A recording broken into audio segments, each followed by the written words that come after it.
ಚನ್ನಪಟ್ಟಣದ ಕೋಟೆಯ ಅಸ್ಲಂ ಬಿಡಿ ಬಾಬು ನಿವಾಸದಲ್ಲಿ ಕರೆದಿದ್ದ ಪತ್ರಿಕಾಗೋಷ್ಠಿಯಲ್ಲಿ ನಗರಸಭೆ ಮಾಜಿ ಅಧ್ಯಕ್ಷ ವಾಸಿಲ್ ಅಲಿ ಖಾನ್ ಮಾತನಾಡಿ, ಪಟ್ಟಣದ ಆರ್ಕೆ ಗೇಟ್ ಬಳಿ ಮುಸ್ಲಿಂ ಸಮುದಾಯಕ್ಕೆ ಸೇರಿದ್ದ ಸ್ಮಶಾನಕ್ಕೆ ಪರ್ಯಾಯ ರಸ್ತೆ ನಿರ್ಮಿಸಿಕೊಟ್ಟರೆ ರೈಲ್ವೆ ಅಂಡರ್ ಪಾಸ್ ನಿರ್ಮಾಣದ ವಿಚಾರದಲ್ಲಿ ನಮ್ಮದು ಯಾವುದೇ ತಕರಾರು ಇಲ್ಲ ಎಂದು ಸ್ಪಷ್ಟಪಡಿಸಿದರು. ಮುಖಂಡ ತೌಸಿಬ್ ಮಾತನಾಡಿದರು. ಇದೇ ಸಂದರ್ಭದಲ್ಲಿ ಕೋಟೆಯ ಜಮಿಯಾ ಮಸೀದಿ ಅಧ್ಯಕ್ಷ ಅಬ್ದುಲ್ ಖದೀರ್, ಮದೀನಾ ಮಸೀದಿಯ ಅಧ್ಯಕ್ಷ ಯಜಾಜ್, ನಗರಸಭೆ ಮಾಜಿ ಅಧ್ಯಕ್ಷ ಸೋಯಬ್, ಅಸ್ಲಂ ಬಿಡಿ ಬಾಬು, ಜಿಲ್ಲಾ ಯುವ ಕಾಂಗ್ರೆಸ್ ಕಾರ್ಯದರ್ಶಿ ಸೂಫಿ ಸಾಜು, ಜಾಯಿದ್ ಅಜರತ್, ನಯಾಜ್, ಮಹಮ್ಮದ್ ಕೌಸರ್, ಕೋಟೆ ಮಸೀದಿ ಕಮಿಟಿ ಮೆಂಬರ್ ಅಬ್ದುಲ್ ಆಲಿ, ಸನಾವುಲ್ಲಾ, ಅಫ್ಸರ್ ಇನ್ನೂ ಮುಂತಾದವರು ಹಾಜರಿದ್ದರು. ಎಲ್ಲ ಮಾಧ್ಯಮದವರಿಗೆ ಇವತ್ತು ನಮ್ಮ ಕೋಟೆ ಮುಸ್ಲಿಂ ಜನಾಂಗದ ಪರವಾಗಿ ಸ್ವಾಗತವನ್ನು ಕೋರ್ತಾ ಈ ದಿವಸ ಈ ಸುದ್ದಿಗೋಷ್ಠಿ ಮಾಡಿರೋದಕ್ಕೆ ಒಂದು ಉದ್ದೇಶ ಏನು ಅಂದರೆ ತಮಗೆಲ್ಲ ಗೊತ್ತು. ನಮ್ಮ ಸುಮಾರು ವರ್ಷಗಳಿಂದ ಈ ಆರ್ಕೆ ಗೇಟು ಏನು ಮೊದಲು ಅಲ್ಲಿ ಬೇವೂರ ಆ ಭಾಗಕ್ಕೆ ಶುಕ್ರವಾಗ ನಾವಿಂದು ಯಾವುದು ದೊಡ್ಡ ಆರ್ಕೆ ಗೇಟು ಬಳಿ ಏನು ಸುಮಾರು ವರ್ಷದಿಂದ ಅಲ್ಲಿ ಸಂಚಾರ ನಡೀತಾ ಇತ್ತು. ಆ ಕಡೆ ಬೇವೂರು ಭಾಗಕ್ಕೆ ಹೋಗುವಂಥ ವೆಹಿಕಲ್ಗಳಿಗೆ ಆವಾಗ ಅದರ ಪಕ್ಕನೇ ನಮ್ಮದು ಒಂದು ಮಸಾಣ, ಈ ಭಾಗಕ್ಕೆ ಒಂದು ಮಸಾಣ ಐತೆ. ಅಲ್ಲಿ ಯಾರು ಸತ್ತಿದ್ರೂ ಅಲ್ಲಿ ತೊಗೊಂಡು ಹೋಗಿ ನಮಗೇನು ಪ್ರಾಬ್ಲಮ್ ಇರಲಿಲ್ಲ. ಯಾಕಂದರೆ ಗೇಟು ಟೈಮ್ ಪ್ರಕಾರ ಹಾಕೋರು, ರೈಲ್ ಬಂದಾಗ ಇಲ್ಲ ಅಂದರೆ ಓಪನ್ ಮಾಡೋರು, ಅದೇನು ಪ್ರಾಬ್ಲಮ್ ಇರಲಿಲ್ಲ. ಇವಾಗ ಯಾವಾಗ ತಿಟ್ಮಾನಹಳ್ಳಿ ಓವರ್ ಬ್ರಿಡ್ಜ್ ಆಯಿತು ಆವಾಗ ಅಲ್ಲಿ ಗೇಟ್ನ ಕ್ಲೋಸ್ ಮಾಡಿದ್ರು. ಕ್ಲೋಸ್ ಮಾಡಿಬಿಟ್ಟು ಕಂಬವನ್ನು ಅಲ್ಲಿ ಅಳವಡಿಸಿದ್ದಾರೆ ಮತ್ತು ಆ ಕಡೆ ಅದು ಬೈಪಾಸ್ ಇದ್ದದನ್ನ ರಸ್ತೆಯನ್ನು ಅದು ಜಲ್ಲಿ ಹಾಕ್ಬಿಟ್ಟು ಫುಲ್ ಕ್ಲೋಸ್ ಮಾಡಿಬಿಟ್ಟಿದ್ದಾರೆ.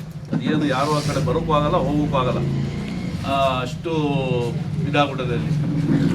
ಇದರಲ್ಲಿ ಈಗ ಅಲ್ಲಿ ಯಾರು ಸತ್ತರೆ ಅದು ತೊಗೊಂಡು ಹೋಗೋಕ್ಕೂ ನಮಗೆ ಭಾಳ ಹಿಂಸೆ ಆಯ್ತಾ ಇದೆ. ಮತ್ತು ಆ ಭಾಗದಲ್ಲಿರುವಂಥ ತೋಟ ರೈತರು ಕೆಲವೊಂದು ಕಾಲೇಜು ಅದೇ ಮತ್ತು ಆ ಭಾಗದಲ್ಲಿ ರೈತರು ಸುಮಾರು ಜನದ್ದು ಜಮೀನದೆ. ಆ ಜಮೀನಿಗೆ ಓಡಾಡೋಕ್ಕೂ ಯಾವುದೂ ಜಾಗ ಅದೇ ಸಂಚಾರ ಹೋಗೋಕ್ಕೆ ದಾರಿ ಇಲ್ಲ. ಅದಕ್ಕೆ ನಾವೊಂದು ಚಿಕ್ಕದು ಅಂಡರ್ ಪಾಸು ಎಲ್ಲರಿಗೂ ಅನುಕೂಲ ಆಗಲಿ, ಪಬ್ಲಿಕ್ಗೆ ನಾವು ಯಾರಿಗೂ ತೊಂದರೆ ಕೊಡುವಂಥ ಉದ್ದೇಶ ಇಲ್ಲ. ಏನಂದರೆ ಎಲ್ಲರಿಗೂ ಅನುಕೂಲ ಆಗಲಿ, ಆ ಕಡೆ ಆ ಭಾಗದಲ್ಲಿರುವಂಥ ಜಮೀನವ್ರಿಗೂ ಅನುಕೂಲ ಆಗಲಿ, ನಮ್ಮಂಗೆ ಮಸಾಣ ಇರೋದಕ್ಕೆ ನಾವು ಹೋಗೋಕ್ಕೂ ಅನುಕೂಲ ಆಗಲಿ, ಆ ಕಾಲೇಜಲ್ಲಿ ವಿದ್ಯಾಭ್ಯಾಸ ಮಾಡೋರಿಗೂ ಅನುಕೂಲ ಆಗಲಿ, ಎಲ್ಲರಿಗೂ ಅನುಕೂಲ ಆಗಲಿ ಅಂದ್ಬಿಟ್ಟು ಮೊದಲು ಫಸ್ಟು ನಾವು DK ಸುರೇಶ್ ಇದ್ದಾಗಲೂ ಒಂದು ಮನವಿಯನ್ನು ಕೊಟ್ಟಿದ್ವಿ ಅವ್ರಿಗೆ. ಆವಾಗಲೂ ಬಂದು ಸರ್ವೆ ಮಾಡಿದರು, ಏನು ಪ್ರಾಬ್ಲಮ್ ಇರಲಿಲ್ಲ. ಅವರು ಬೈಪಾಸ್ ಅಂದರೆ ದೂರದಿಂದ ನಾವು ಸ್ಲೋಪ್ ತೊಗೋಬೇಕಾಯ್ತದೆ, ಆ ಥರ ತೊಗೊಳೋದು ಬೇಡ, ತೊಗೊಂಡ್ರೆ ಸೈಡಲ್ಲಿ ವಾಲ್ ಬಂದ್ಬಿಡ್ತದೆ, ಎಲ್ಲರಿಗೂ ತೊಂದರೆ ಆಯ್ತದೆ. ಅಲ್ಲಿ ಮೆಟಲ್ ಥರ ಮಾಡುವ, ಅಲ್ಲೇ ಇಷ್ಟಪ್ ಮೆಟಲ್ ಥರ ಮಾಡಿಬಿಟ್ಟು ಆ ಕಡೆ ಹೋಗೋಕ್ಕೆ ನಾವು ವ್ಯವಸ್ಥೆ ಮಾಡಿಕೊಡ್ತೀವಿ ಅಂತ ಅದೇ ಥರ ಪ್ಲ್ಯಾನ್ ಹಾಕ್ಬಿಟ್ಟು ಇಂಜಿನಿಯರ್ ಆವಾಗ ಇದ್ದದ್ದು ಇಂಜಿನಿಯರ್ನ ಮಾಡ್ಕೊಂಡು ಹೋಗಿದ್ರು. ಆವಾಗ ಯಾರಿಗೂ ತೊಂದರೆ ಆಗೋದಿಲ್ಲ ಅಂತ ಅವರು ಹೇಳಿದರು. ಇದರಲ್ಲಿ ಈಗ ನಾವು ಅದೇ ಪ್ಲ್ಯಾನ್ ಪ್ರಕಾರ ನಾವು ಮಾಡಿ ಅಂತ ಮೊನ್ನೆ ಸೋಮಣ್ಣ ಅವ್ರಿಗೆ ಬಂದು ಮನವಿ ಕೊಟ್ಟಿದ್ವಿ. ಹೋಗ್ಬಿಟ್ಟು ಇದರಲ್ಲಿ ಮೊನ್ನೆ ಬಂದು ಇಂಜಿನಿಯರ್ ಎಲ್ಲ ಮಾಜರ್ ಮಾಡ್ಕೊಂಡು ಹೋಗೋರೆ. ಇನ್ನೂ ಎಸ್ಟಿಮೇಟು ಅದು ಏನು ಮಾಡ್ತಾರೆ ಅವ್ರಿಗೆ ಬಿಟ್ಟಿದ್ದು.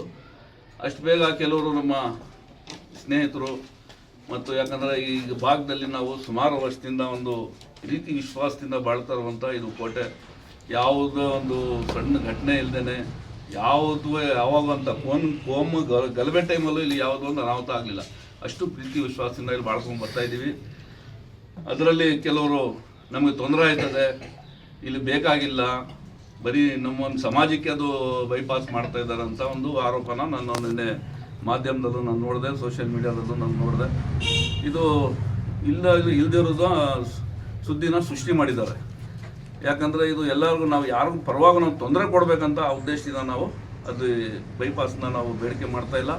ಇದು ಎಲ್ಲರಿಗೂ ಅನುಕೂಲ ಆಯ್ತದೆ, ಆ ಭಾಗದಲ್ಲಿರೋ ತೋಟ ಮಾಡಿರೋರು, ಜಮೀನು ಮಾಡಿರೋರು ಅನುಕೂಲ ಆಯ್ತದೆ ಅಂತ ಆ ದೃಷ್ಟಿಯಿಂದ ನಾವು ಇದೊಂದು ಎಲ್ಲರಿಗೂ ಒಳ್ಳೇದಾಗಲಿ ಅಂದ್ಬಿಟ್ಟು ಆವತ್ತು ಇಂಜಿನಿಯರ್ ಬಂದಾಗೂ ಸುಮಾರು ಜನ ಬಂದ್ಬಿಟ್ಟು ಅವರು ಹೇಳಿದ್ರು ಯಾರಿಗೂ ತೊಂದರೆ ಆಗಬಾರ್ದು ಅಂತ ಇಂಜಿನಿಯರ್ಗೆ. ಅವರು ಅದೇ ಭರವಸೆ ಕೊಟ್ಟರು, ಇಲ್ಲ ಯಾರಿಗೂ ತೊಂದರೆ ಆಗೋದಿಲ್ಲ, ಆ ಥರ ನಾವು ಪ್ಲಾನ್ ಮಾಡ್ತಾಯಿದ್ದೀವಿ. ಈ ಥರ ನಾವು ದೂರದಿಂದ ಮಾಡ್ಕೊಂಡು ಹೋದರೆ ಹೇಳ್ದಂಗೆ ಅದು ವಾಲ್ ಬಂದ್ಬಿಡ್ತದೆ. ವಾಲ್ ಬಂದರೆ ಈ ಕಡೆ ಮನೆಯಲ್ಲಿ ಇರೋರನ್ನ ಆಚೆ ಬರೋಕ್ಕೆ ಆಗೋದಿಲ್ಲ. ಆ ಥರ ಬೇಡ, ಮೆಟಲ್ ತರಕಾರನ ಅದೇನಂದ್ರೆ ನಾವು ಮಾಡ್ತೀವಿ. ಇನ್ನೊಂದು ಸತಿ ನಾವು ಡ್ರೋನ್ ಸರ್ವೆ ಮಾಡ್ತೀವಿ. ಆ ಕಡೆ ಆ ಭಾಗದಲ್ಲಿ ಬರುವಂಥ ಜನಕ್ಕೆ ನಾವು ಜಾಗ ಬಿಡಬೇಕು. ತಿರ್ಗಾ ಅಡ್ರಸ್ತೆ ಒಳಗೆ ನಾವು ಅಲ್ಲಿ ಯಾವುದು ರೋಡ್ ಅದೇ ಅದು ನೋಡಬೇಕು. ಎಲ್ಲ ನೋಡ್ಬಿಟ್ಟು ಯಾರಿಗೂ ಅನನುಕೂಲ ಆಗ್ದಂಗೆ ನಾವು ಮಾಡಿಕೊಡ್ತೀವಿ ಅಂತ ಒಂದು ಭರವಸೆ ಕೊಟ್ಬಿಟ್ಟು ಹೋದ್ರು ಅಷ್ಟೇ. ಇನ್ನೂ ಅದ್ರ ಬಗ್ಗೆ ಇನ್ನೂ ಏನಿಲ್ಲ. ಅಷ್ಟು ಬೇಗ ಈ ಥರ ನಿನ್ನೆ ನೋಡ್ಬಿಟ್ಟು ನಮಗೆ ಏನಪ್ಪ ಇದು, ನಾವು ಎಲ್ಲರಿಗೂ 4 ಜನಕ್ಕೆ ಅನುಕೂಲ ಆಗಲಿ ಅಂತ ನಾವು ಮಾಡಿದ್ವಿ. ಯಾರಿಗೂ ನಾವು ತೊಂದರೆ ಕೊಡಬೇಕಂತ ಉದ್ದೇಶದಿಂದ ನಾವು ಇದಕ್ಕೆ ಇದು ಮಾಡಲಿಲ್ಲ. ಯಾಕಂದರೆ ತಾವು ನೋಡ್ತಾ ಇದ್ದೀರಿ, ಈಗ ಅಲ್ಲಿ ಅದು ನಾವು ಇಷ್ಟು ಜಾಗ ಬಿಟ್ಟವ್ರೆ, ಅದು ನಾವು ಬೇಡಿಕೆ ಇದು ಮಾಡಿ MLA ಅವರೆಲ್ಲ ಮಾತಾಡಿದ ಮೇಲೆ ಈ ಜಾಗ ಬಿಟ್ಟವ್ರಲ್ಲಿ ಎಲ್ಲ ಕಂಬ ಆಗಿಬಿಟ್ಟಿದ್ರು. ಆ ಕಡೆ ಹೋಗೋಕ್ಕೆ ಒಂದು ಸತಿ ನಮ್ಮ ಏನೋ ಹೆಣ ಎತ್ಕೊಯ್ತೀವಿ, ಒಂದು ಲಾಕ್ ಓಪನ್ ಮಾಡಿಬಿಟ್ಟು ಹೆಣನೂ ಈಚೆ ಬಂದ್ಬಿಟ್ಟಿತ್ತು ಬೇಗ ಇದು ಮಾಡಿದಾಗ. ಅದಕ್ಕೆ ಯಾರು ನಾವು ಯಾವತ್ತೂ ನಾವು ಜಾತಿ ರಾಜಕಾರಣ ಮಾಡಲಿಲ್ಲ. ನಾವು ಯಾರಿಗೂ ತೊಂದರೆ ಕೊಡಬೇಕಂತನೂ ಇಲ್ಲ, ಯಾವ ಉದ್ದೇಶದಿಂದ ನಾವು ಮಾಡ್ತಾಯಿಲ್ಲ. ಬರೀ ಒಂದು ಸ್ವಲ್ಪ ಅನುಕೂಲ, ಒಂದು 10 ಅಡಿ ಇದ್ರೆ ಸಾಕು. ಬರೀ ನಾವು ನಡ್ಕೊಂಡು ಹೋಗೋಕೆ ನಮ್ಮ ಬೈಪಾಸ್ ಮಾಡಿಕೊಡಿ ಅಂತ ಮನವಿ ನಾವು ಕೊಟ್ಟಿದ್ದೀವಿ. ನಾವು ಯಾರಿಗೂ ಹಿಂದೂ ಜನಾಂಗಕ್ಕಾಗಲಿ ಬೇರೆಯವ್ರಿಗಾಗಲಿ ನಾವು ಯಾರಿಗೂ ತೊಂದರೆ ಕೊಡಬೇಕಂತ ಉದ್ದೇಶದಿಂದ ನಾವು ಮಾಡಲಿಲ್ಲ. ದಯವಿಟ್ಟು ಅಲ್ಲಿರುವವರ ಅಂತ ನಮ್ಮ ಈ ಸ್ನೇಹಿತರು ನಮಗೆ ಸಹಕಾರ ಕೊಡಬೇಕು, ಅವ್ರಿಗೆ ನಮಗೆ ಬೆಂಬಲ ಕೊಡಬೇಕು. ನಾವು ಯಾವ ಥರ ಇಲ್ಲಿ ವಿಶ್ವಾಸದಿಂದ, ಪ್ರೀತಿ ವಿಶ್ವಾಸದಿಂದ ಹಬ್ಬಕ್ಕಾಗಲಿ ಇನ್ನೊಂದು ಯಾವ್ಯಾವುದು ನಾವು ಹಬ್ಬಗಳು ಆಚರಣೆ ಮಾಡ್ತೀವಿ, ಅದಕ್ಕೆಲ್ಲ ನಾವು ಯಾವ ಥರ ನಾವೊಂದು ಅಣ್ಣ ತಮ್ಮದಿನ ನಾವು ಬಾಳ್ತಾ ಇದ್ದೀವಿ, ಅದೇ ಥರ ನಾವು ಬಾಳ್ಕೊಂಡು ನಾವು ಕಾಲ ಕಲಿಯೋಣ ಅಂತ ಹೇಳ್ಬಿಟ್ಟು ನಾನು ಅವ್ರಿಗೆ ಮನವಿ ಮಾಡ್ತಾ, ನಾವು ನಮ್ಮ ಉದ್ದೇಶ ಇಷ್ಟೇ. ನಮಗೆ ಯಾರಿಗೂ ತೊಂದರೆ ಕೊಡಬೇಕಂತ ನಮ್ಮ ಉದ್ದೇಶ ಇಲ್ಲ. ಅವರು ನಮಗೆ ಸಹಕಾರ ಕೊಡ್ಬಿಟ್ಟು ಅದನ್ನು ನಮಗೆ ಅನುಕೂಲ ಮಾಡಿಕೊಡ್ಬೇಕಂತ ನಾವು ಅವ್ರ ಜೊತೆಯಲ್ಲಿ ನಾವು ಮನವಿ ಮಾಡ್ತಾ ಇದ್ದೀವಿ. ಅಧ್ಯಕ್ಷರು ಹೇಳ್ದಂಗೆ ಅಲ್ಲಿಂದ ಏನು ದೊಡ್ಡದಾಗಿ ಅದು ಮಾಡ್ಕೊಂಡ್ ಬರ್ತಾ ಇಲ್ಲ. ನಾವು ಕೇಳ್ಕೊಂಡಿರೋದು ಏನಂತಂದ್ರೆ ನಮ್ಗೆ ಬರೀ ಹೆಣ ಮಸಾಣಕ್ಕೆ ಎತ್ಕೊಂಡು ಹೋಗೋಕೆ ಅನುಕೂಲ ಆದ್ರೆ ಸಾಕು ಅಂತ. ಅದರಲ್ಲಿ 8ರಿಂದ 10 ಅಡಿ ಬರ್ತದೆ ಅಷ್ಟೇನೆ.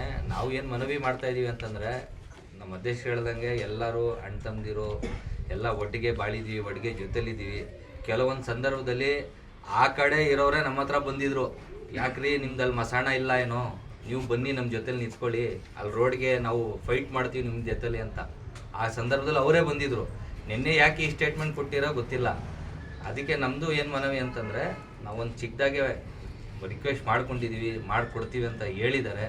ಅದು ಕೆಲಸ ಆಗಲಿ ಅಂತ ನಾವು ರಿಕ್ವೆಸ್ಟ್ ಮಾಡ್ತಾ ಇದ್ದೀವಿ.